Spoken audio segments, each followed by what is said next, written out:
नमस्कार हिमाचल वासियों, तो रूबरू हुए हैं दिन भर की प्रमुख खबरों के साथ। तो इससे पहले खबरों को विस्तृत रूप से जाने निवेदन रहेगा, कृपया चैनल को जरूर सब्सक्राइब करें। तो प्रस्तुत हैं आज दिन भर की प्रमुख खबरें। किन्नौर कैलाश यात्रा 1 अगस्त से इस दिन से शुरू होगा पंजीकरण। 19,850 फुट की ऊंचाई पर स्थित धार्मिक और ऐतिहासिक किन्नौर कैलाश यात्रा को लेकर जिला प्रशासन ने तैयारी शुरू कर दी है। इस साल भी यात्रा 1 अगस्त से शुरू होगी और 26 अगस्त तक चलेगी। उप मंडलाधिकारी कल्पा डॉक्टर शशांक गुप्ता ने बताया कि यात्रा के लिए पंजीकरण करवाना आवश्यक रहेगा। पंजीकरण 25 जुलाई को प्रातः 11 बजे से आरंभ होगा। यात्री ऑनलाइन या ऑफलाइन माध्यम से पंजीकरण करवा सकते हैं।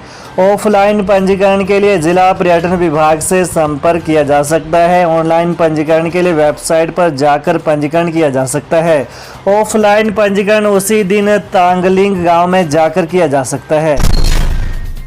स्पर ने किया मालामाल, 5100 रुपये में बिकी 20 किलो की पेटी।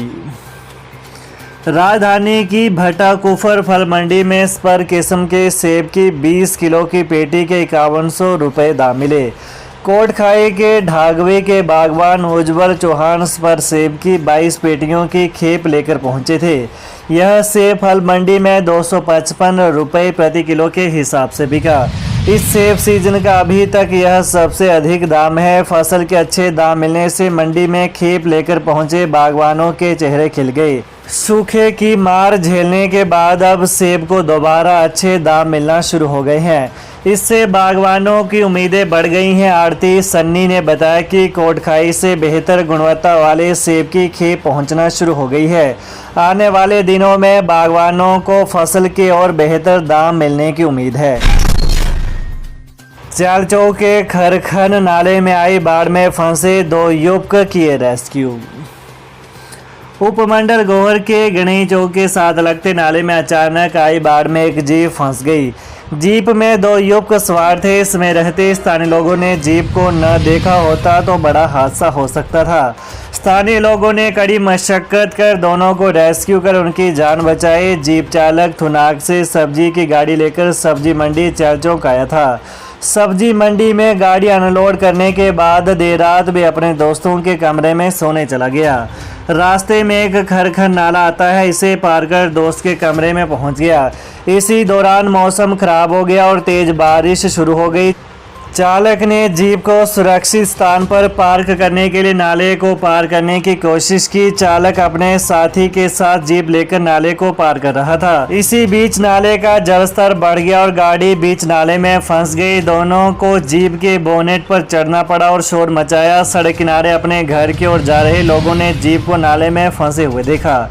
स्थानीय युवक स्थिति को भांपते हुए समय रहते जीप और उसमें बैठे दोनों युवकों को बचाने के लिए रेस्क्यू करने के लिए नाले में उतर पड़े। जेसीबी मशीन को घटनास्थल पर बुलाया। कड़ी मशक्कत के बाद दोनों युवकों और जीप को सुरक्षित बाहर निकाला गया। अस्पतालों के लिए 1 करोड़ की दवाइयां और उपकरण खरीदेगा प्रदेश स्वास्थ्य निगम, मांगे आवेदन। हिमाचल के अस्पतालों में दवाओं और उपकरणों की कमी दूर की जाएगी। प्रदेश सरकार ने अस्पताल और मेडिकल कॉलेजों के लिए 1 करोड़ रुपए की दवाइयां और उपकरण खरीदने का फैसला लिया है। इसके लिए अस्पतालों से प्रपोजल मांगी गई है। स्वास्थ्य विभाग के प्रस्ताव के बाद निगम दवाओं की खरीद करेगा। हिमाचल में 6 मेडिकल कॉलेज और 100 से ज़्यादा अस्पताल हैं। हर बीमारियों की दवाओं की खरीद की जानी है। शिमला के रोहडू में खाई में गिरी कार, 2 लोगों की मौत, 3 लड़ रहे जिंदगी की जंग। हिमाचल प्रदेश के शिमला के अंतर्गत पुलिस थाना रोहडू में सुंगरी में समरकोट सड़क पर पिछले कल रात करीब 2 बजे कार शड्डे नाली के समीप 150 मीटर गहरी खाई में गिर गई।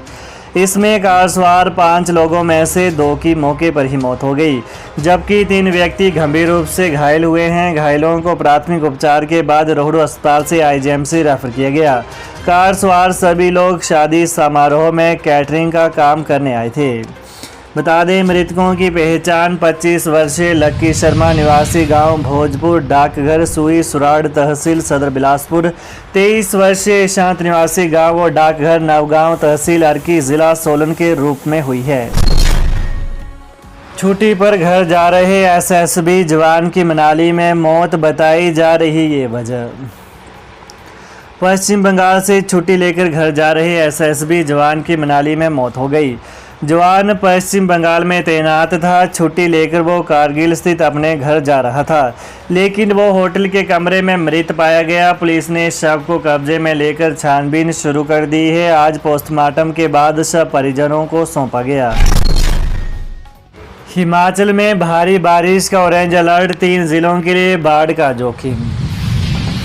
हिमाचल प्रदेश के कई भागों में आज भारी बारिश का ऑरेंज अलर्ट जारी किया गया है। राजधानी शिमला में मौसम खराब बना हुआ है। सुबह शहर व आसपास के भागों में रुक रुक कर बारिश हुई। मौसम विज्ञान केंद्र शिमला के अनुसार राज्य के कई भागों में 24 से 27 जुलाई तक भारी बारिश का येलो अलर्ट है। प्रदेश में 29 जुलाई तक बारिश का दौर जारी रहने का पूरा अनुमान है। उधर आईएमडी हाइड्रोमेट डिवीजन नई दिल्ली की ओर से प्रदेश के लिए राष्ट्रीय आकस्मिक बाढ़ मार्गदर्शन बुलेटिन जारी किया गया है। इसके अनुसार अगले 24 घंटों के दौरान हिमाचल प्रदेश के कांगड़ा, सिरमौर और शिमला जिलों के कुछ जलग्रहण क्षेत्रों और आसपास के इलाकों में हल्के से मध्यम बाढ़ का जोखिम होने की संभावना है। हिमाचल को आपदा के बाद पुनर्निर्माण और पुनर्वास के लिए मिलेगी वित्तीय मदद, जाने बजट घोषणाएं। हिमाचल प्रदेश को बीते वर्ष आई प्राकृतिक आपदा के बाद पुनर्वास के लिए आर्थिक मदद मिलेगी। आज केंद्रीय वित्त मंत्री निर्मला सीतारमण ने वित्तीय वर्ष 2024-25 के आम बजट में हिमाचल में पुनर्निर्माण व पुनर्वास के लिए सहायता का ऐलान किया। सीतारमण ने कहा कि हिमाचल प्रदेश में पिछले वर्ष बाढ़ के कारण व्यापक हानि हुई है।